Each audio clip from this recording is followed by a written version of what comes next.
first crucial step is the size of the hole. Your hole needs to be at least twice as wide as the container that the plant is in. So if you've got a 3-gallon container that's roughly a foot wide, you need to dig a 2-foot wide hole. The depth is also crucial. It needs to be about the depth of that container. You want to have plenty of room to get all that good amended soil back in the hole, but it needs to be sitting on good compacted soil so it doesn't settle eventually. Making sure you've got a good, wide, relatively shallow hole. One good way to check that is, once you've dug the hole, take the container and set it in the hole and see kind of what sort of width and depth you're at. Once you have the size of your hole where you need it to be, adding amendments. I always like to use soil enhancer and mushroom compost. The soil enhancer is really just finely ground pine bark that works to always keep the soil nice and loose. The mushroom compost is just good organic matter that has those beneficial organisms we were talking about, and good levels of the nutrients that plants need. Also with the two of those, adding a good small handful of bone meal. It's got good phosphorus in there that just helps develop those roots in there. Once you have those three, mixing those three up, sort of a third of the existing soil you dig out, a third of the soil enhancer, a third of the mushroom compost, that just turns into this nice good mix that you backfill with.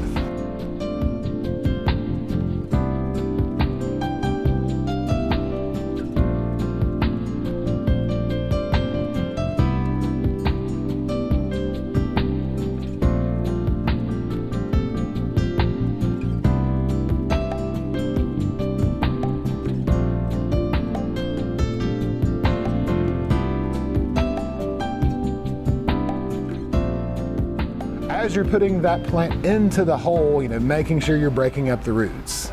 That is a very important step, just because lots of roots can start to encircle the pot while they're growing in that container.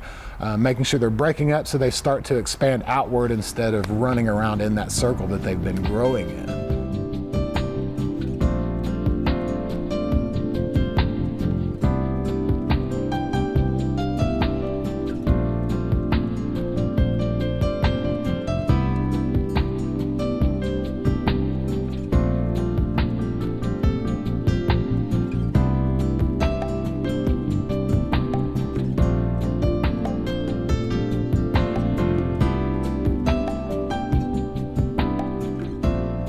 Once the plant's set down into the hole, check your level. Make sure that it is a good 1 to 2 inches above the existing soil level.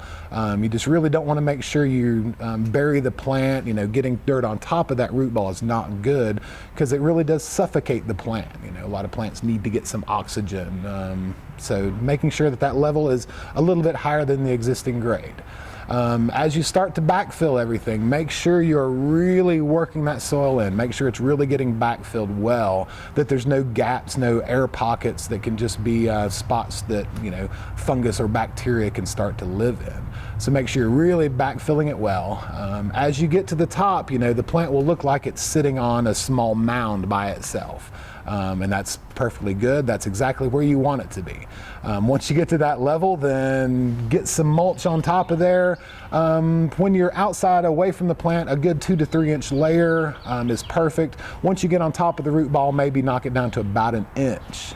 It's just good to retain that moisture, keep the weeds down, but you just don't want to get too much that again can suffocate the plant.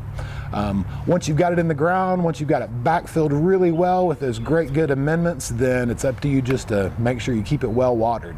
Good rule of thumb is 2 to 3 times a week when we're in a really warm time of the year, that can back off to probably 1 or 2 times a week once the plant starts going dormant or the temperatures start to cool down.